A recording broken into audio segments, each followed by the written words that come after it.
That's how I think they write him out. And I think I just read an article stating that Feige is planning that, and I think you do, because you don't want the way Far From Home ended was not the right ending for Spider-Man. No, and so again, like you can end that with Spider-Man 3, then you can send him through a portal in Multiverse of Madness, and the best thing about portals, he can always come back. Is another portal can always open and he can always pop back. Like in. if they signed a tentative deal for a one-time appearance or something like that, or like say we actually need him for an Avengers film. Right.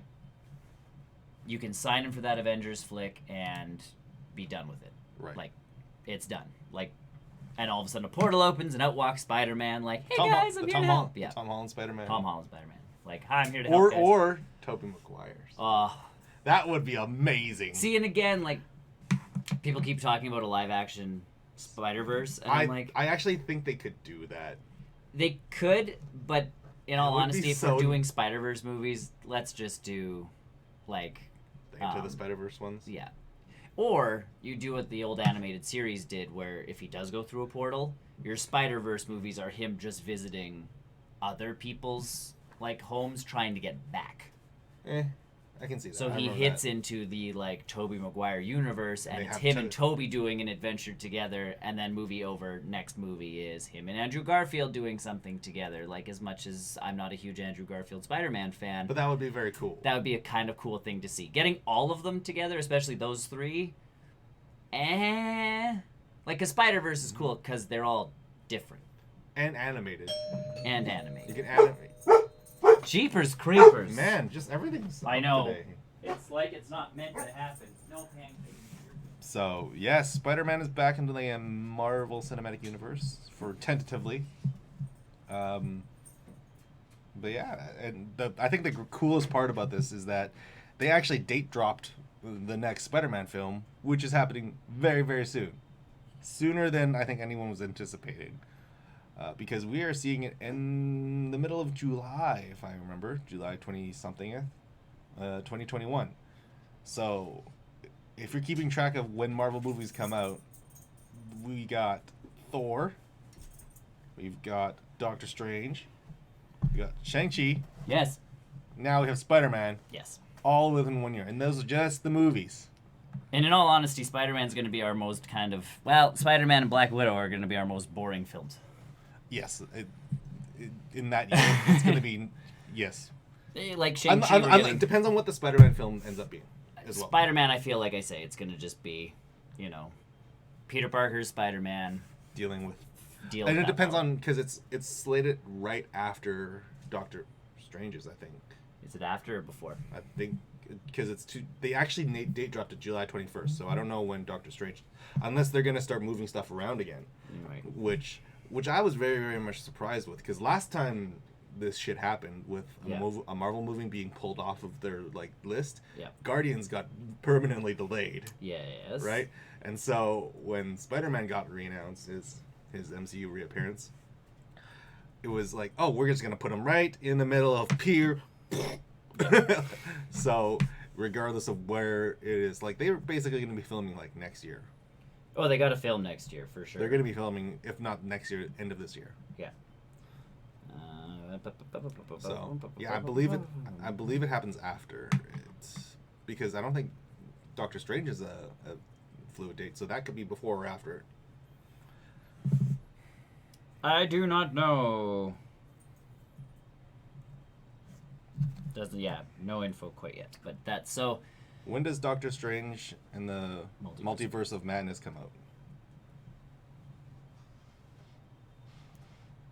May 7th. So before. So depending on what happens with Doctor Strange, I think they need to start reevaluating what those scripts are going to look like now with Spider-Man back in the fold. I mean, obviously Spider-Man changed the direction of Civil War when that was being created. So, what does this mean now? Right. And again, if you're thinking about writing them out, how do you write them out? And again, honestly, at this point, here's some other funny news, is at this point, Apple apparently with their new streaming service, Apple Plus or Apple TV Plus. Sure. Either way. Apparently, because they have bajillions of dollars to spend, was looking at buying Sony Pictures. I can see that. If that happens, though, here's the fun part. In the contract for the Spider-Man stuff, doesn't it like if it reverts back to Disney and Marvel? So maybe Marvel's just like, we only need a couple more movies, and by then someone will. That's tinfoil hat thinking for sure. Is. But again, I don't know if you write Spider-Man completely out. If you do, you send him through a portal. That way he can make it back. Yeah, you don't actually kill him off.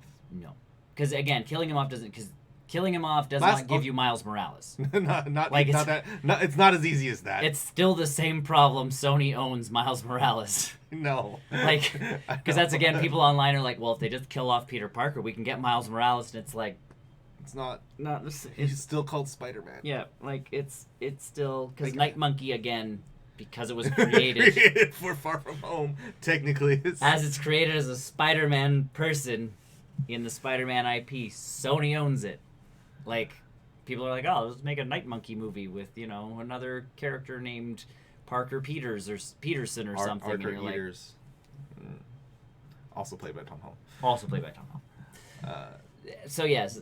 But if that actually does happen, that would be very interesting. Also, if that rumor was true, that would shake up the entertainment industry to no end. Sure. Because then Apple now becomes the dominant. I think they become dominant. They do. And again, it's all if those companies want to be purchased in that way. Also, yes. All of that kind of stuff. Like, all of those big things have to If one happen. company were to buy something like that, Apple would have the money for that. Oh, they do. And that's... Apple would have that. Amazon would have that. At this point, Amazon and Apple could buy... Like, one of them could buy Disney. Yes. Everyone thinks Disney's being this big conglomerate multi-billion-dollar business that's out to rule everything. They're still small compared to other businesses out there. Compared to the other mega, evil corporations out there, yes. Yes, they're still pretty medium-sized. They can be bought out by the other mega corporations. Like, yes, there's those pieces where you're just like... Like, them owning Fox was... Them owning Fox was big for the entertainment industry. Yes. But for... Global, like there's other things out there, yes, between Amazon, banks, whatever Trump has. I don't know what. Nothing. I don't know anymore. I don't know. Either way, but like that's the thesis. All those things. It's pittance compared to things like that. Right, like Apple still has money to buy all of Disney. I can believe that. Which those iPhones are expensive. You got to get a new one every time it comes out. $1,500 now. Yeah, those watches are getting pricey too. No. Like I laugh because I got a new smartwatch, but I waited till the newest generation of Fossil watches came out for the Android stuff, and I'm like, so I went to the store to check them out just to see what they looked like, and I actually went to a brick and mortar store. Crazy as it sounds. What's that? I know.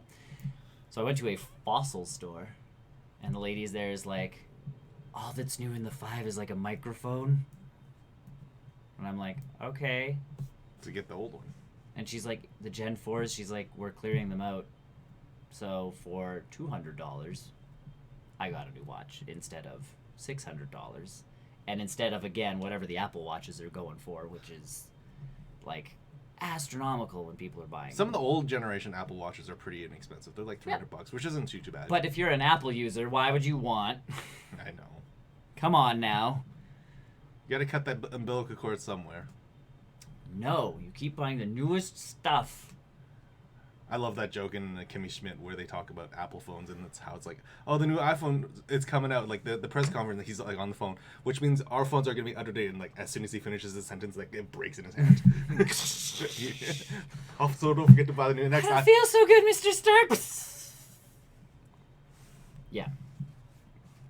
So yes, Spider-Man. Spider-Man coming back to the MCU for at least 2 more appearances. Yeah. One full film and an appearance.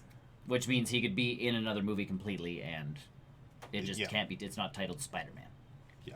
So it will probably be an Avengers film. We'll see. I could believe that being an Avengers film. So we'll see. We'll see what happens. While we are on the Kevin Feige train of things, chugga chugga chugga. I guess Kevin Feige doesn't have enough work on his plate. Nope. Because now he's going to be working on a Star Wars film for Disney. Yes. No details yet, but he did mention that Star Wars was his ultimate goal. Yep. In early interviews, where he's like, "What other things do you want to do?" I'm like, He's like, Star Wars. if I could for nerd people, Star Wars is really the end game for a lot of people. Yeah. Like, if you want to work somewhere, it's Industrial Light and Magic. If you want, like... It's like, you want to get your name tied to Star Wars. Yeah, you want your name in a Star Wars credit, because Star Wars. Like, it's nerd cred. Right. I worked on the Millennium Falcon. Like, those guys... What a hunk of junk. I know, but like those guys in Yeah. episode 7 behind the scenes are like, we got to like go into the vaults and look at all the old like models. So when we were making the new models and the 3D models, like we got to stand inside of a we got Millennium. to like study the actual like Millennium Falcon. We could stand inside the Falcon once we made it. Right, like those guys were so excited to have walked into a vault to look at what was essentially like the old Kenner toy made out of wood instead of plastic. But that was the one from the original movie where they were, like... Yes. You know. I wonder what kind of preservation is on that kind of thing. Lots. Like that there's a specific Lucasfilm Star Wars vault. Oh, yes. Not like a fan-made vault. Oh, not like that toy one? But that's what I mean. Like, there's vaults out there where people have, like, collected such a huge property of crap where it's like, oh, this is this vault where all the props are kept because I bought them all. Lucas never got rid of any of them. So they're, like, the company still owns all of that stuff. So... But yeah, Kevin Feige is working on an unnamed, untitled, unannounced Star Wars project.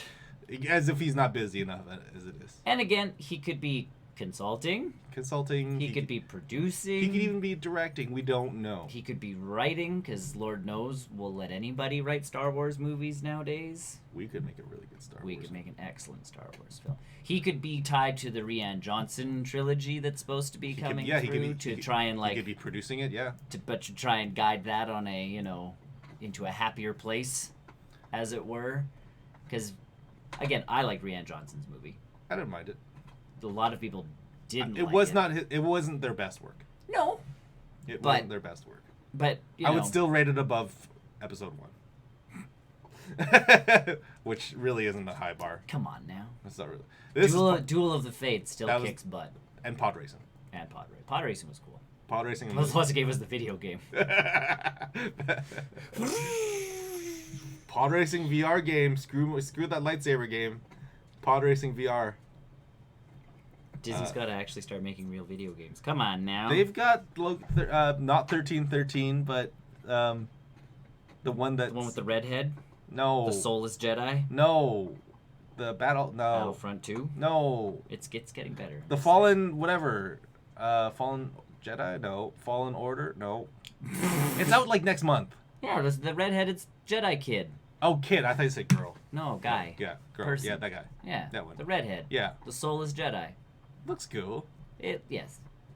Some of the playthrough stuff was very linear, which is fine for me, but... Who's developing it? It was the...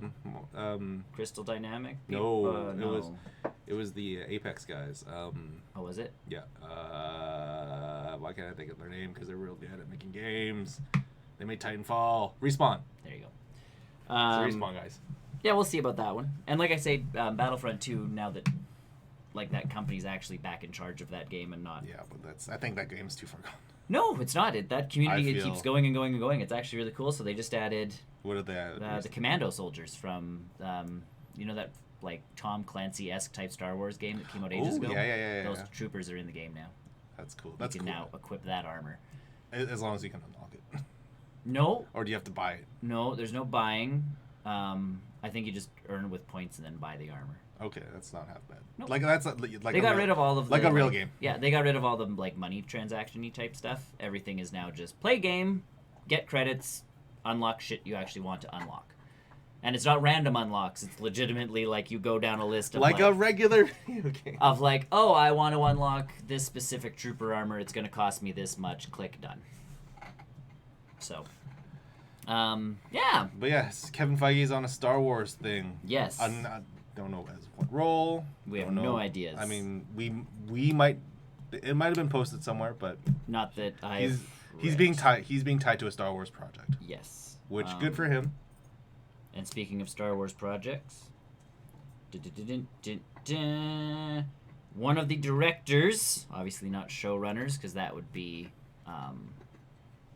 our friend, what's his name, who made Jungle Book, and Jon Favreau. Jon Favreau is in charge of. He's doing The Mandalorian. Is he doing all of it, or no? What is he? What's his role on the Mandalorian? Showrunner and producer. Okay, so he's doing the pilot. Yeah, so he did the pilot, but one of the directors from Mandalorian is now the showrunner for the Obi-Wan Disney Plus show. That's so, again, connecting all of those pieces kind of together It's to make fine by sure me. those shows all kind of smoosh. Or just have a consistency with the universe. Yep, but that's what I mean. Like, there's going to be, obviously, like, the world's going to look 'Cause the same, and the show's going to feel roughly the same. I think the shows are going to feel wildly different. I get the impression, because Mandalorian looks very, very dark and very gritty. If you're going to do a Obi-Wan film they or go clip, dark and gritty. you want to see a dark and gritty? I want to see a funny, kooky. No. I want an old Western, which is essentially what the Mandalorian is. I want to see Kenobi on Tatooine doing just like first world Kenobi problems, because he's like, I was a Jedi. Why am I here? No.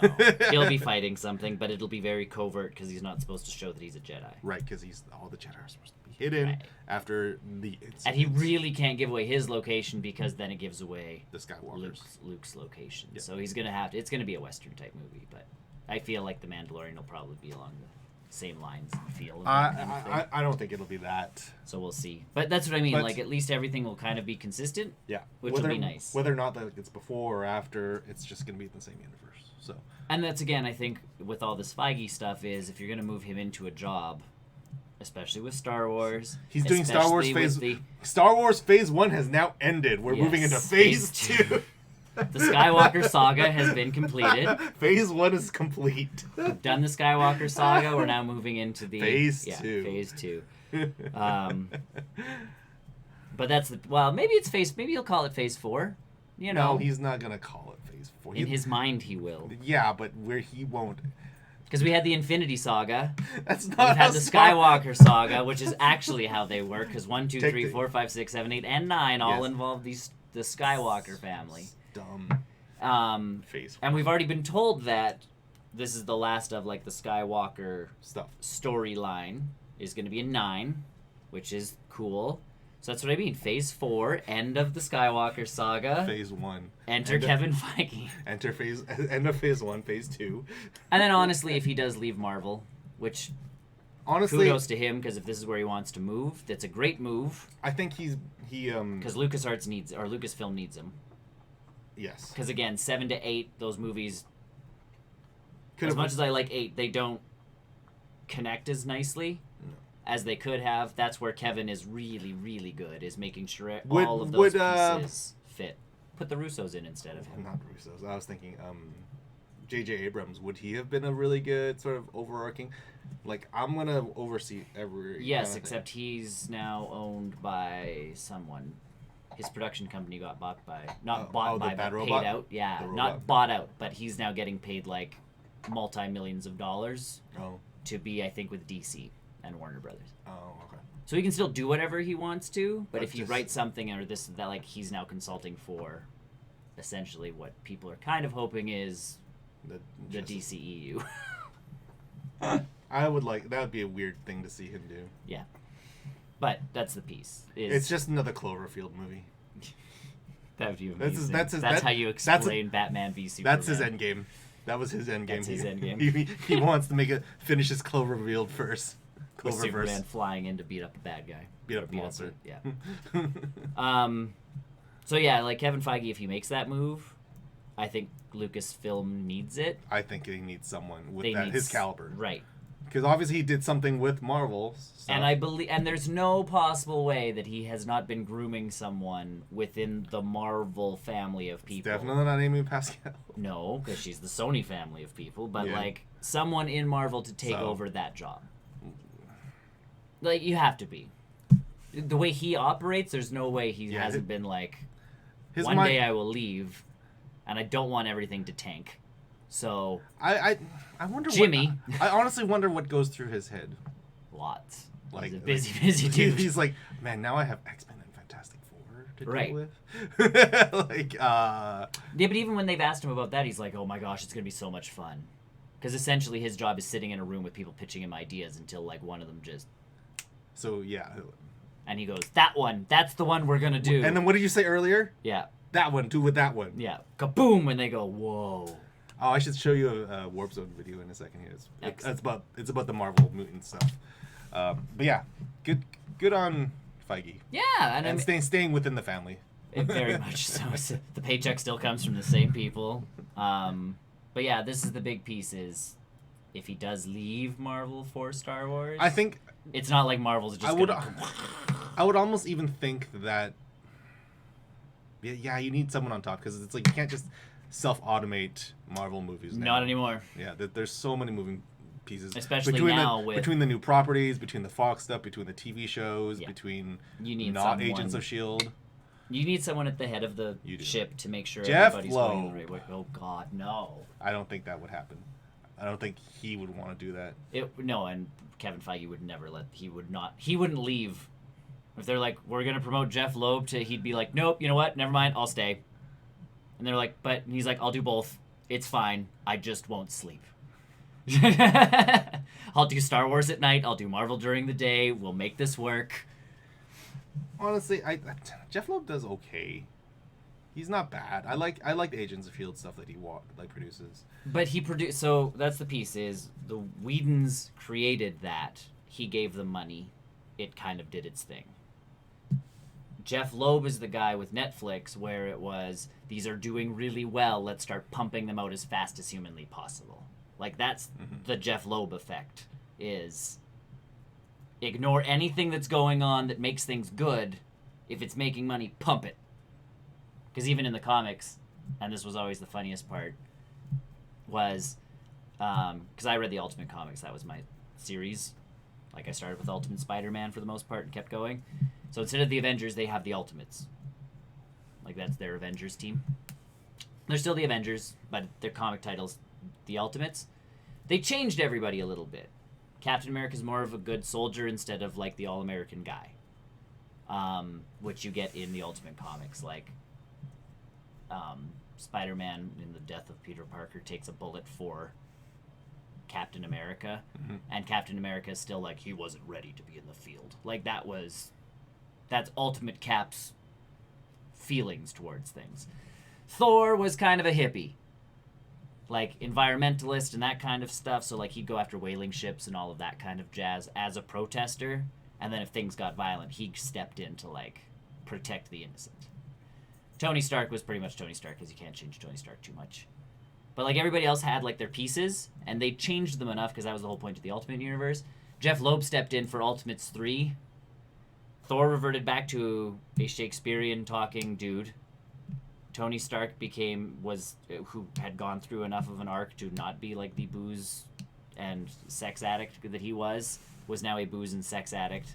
Captain America was back to being like Golden Boy and all of this kind of like everybody had just reverted back to their 616 versions for his comic. And it's like, what happened? And then as I dug into it, apparently he does that on all of the comic projects he does. So they moved him to TV. Because his name's still big enough to garner, like, recognition. But they moved him to just pay these people to make TV shows. Oh, speaking of the TV shows. Yes. The Ghost Rider show. Yes. RIP.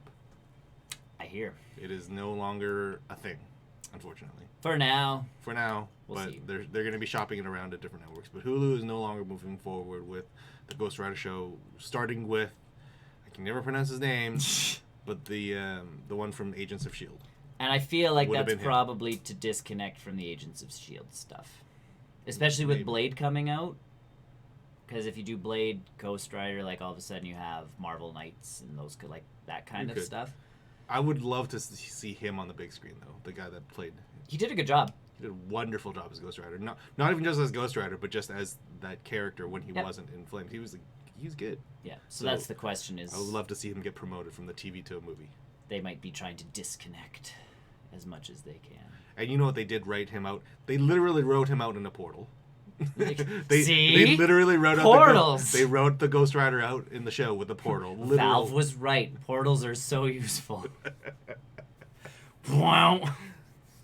So we could see him show up in. Yeah. After he's done his Ghost Rider stuff. Yeah, I feel like that one getting canceled was in direct relation to like. But it also was just like nothing was happening with it. Nothing literally was moving. And again, if Kevin Feige's part of that process, because Hulu's essentially the ditching ground for the stuff that can't go on to Disney Plus because it's too mature. So if Kevin Feige was going with that stuff and goes, we just can't make this work, or we now want to make Ghost Rider work in I'm actually surprised. A movie. Like, I'm actually surprised they made Ghost Rider work so well for a PG. TV show. PG TV show.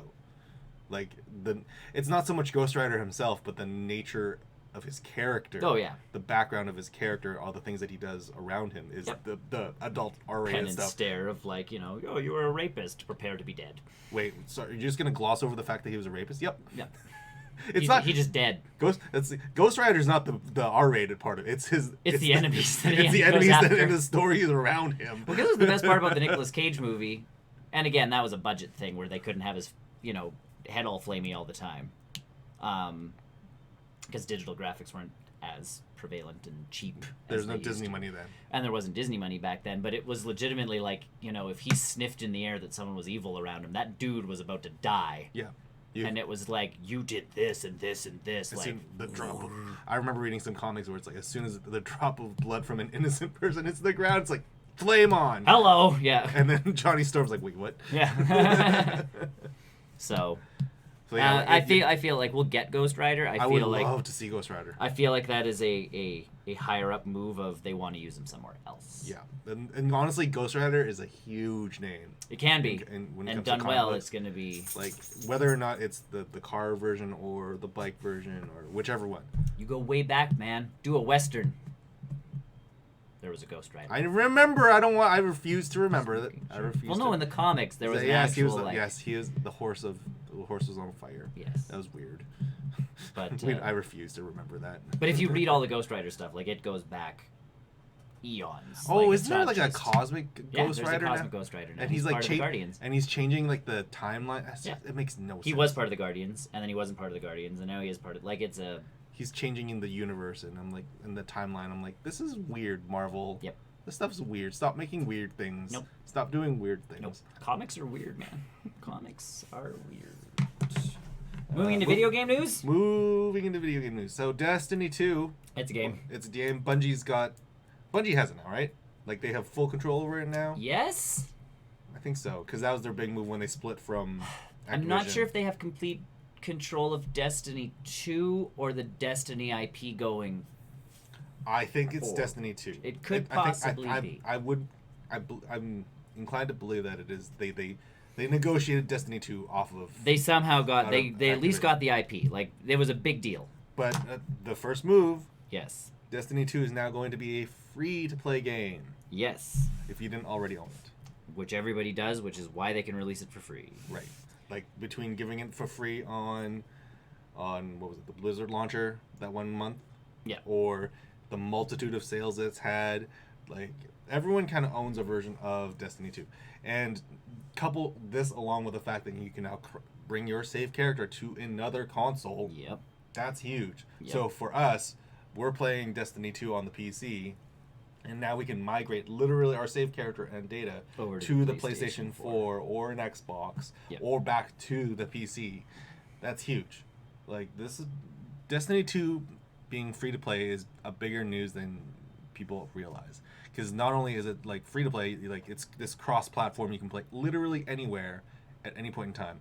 They're one announcement short of doing Destiny 2 on the Switch, pretty much, in my opinion. So they're calling this Destiny 2 New Light. Light as in like, yeah, that's the light of the yes, light version. It's the but also the light of the, it's the in-game yeah, power level. Yes. Either way, the Reckoning is included, so like the first big update. Year 2 exotic Thunderlord, Bad Juju, Outbreak Perfected is included. Rewards from the activities in the infographic are included in New Light, except associated with exotics. Okay. And the Forsaken subclasses are not available in New Light. So you probably have to pay for that. So,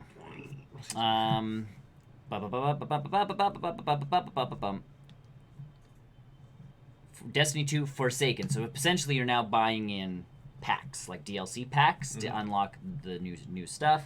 It's kind of like how the DC Online stuff worked. Correct. So Destiny 2 Forsaken has now gone to a reduced price. It includes the expansion and the Forsaken annual pass for $25. The original price was $40. And now Shadowkeep is coming out, so that's why they're launching all of this free stuff, is because the next DLC drop is coming out, so it'll cost you money to... And I'm definitely inclined to think that Destiny 2 is owned by Bungie and not Activision, because this does not feel like an Activision move at all. They like money too much. They like money way So yeah, I feel like... the big piece here is if you own Destiny 2 already, you're good to go. Yeah. Keep playing, and again, now you'll still have to buy the DLCs, because that's how it works. But if you've never played Destiny 2, you can jump in, start playing, get addicted, and then buy all the DLCs. How weird is it to think that this game came out for $80? I know, so that's the piece is like wow, like if you're a person that like stood in line and or pre-ordered it like months before it came out and then played it day one and just were really into it, and now free, everyone can just play into it. And again, you have to look at it from the side of, if you've been playing it for a while and your player base has been dropping, free to play might bring it back up. When did Destiny 2 come out? When did Destiny 2 come out? 2017, so like 2 years. 2 years ago. Wow, So that's what I mean. That's a very big. But if you're, again, Borderlands 3 has been taking a chunk out of everybody's player base. Yes.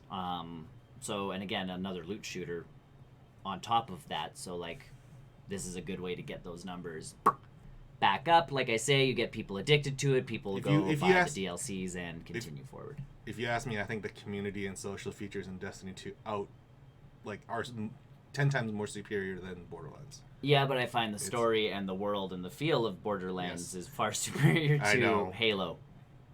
It's fine. It's just Halo. It's just like Destiny 2 is just it's better Halo. It's better Halo. It's better Halo. It's better Halo.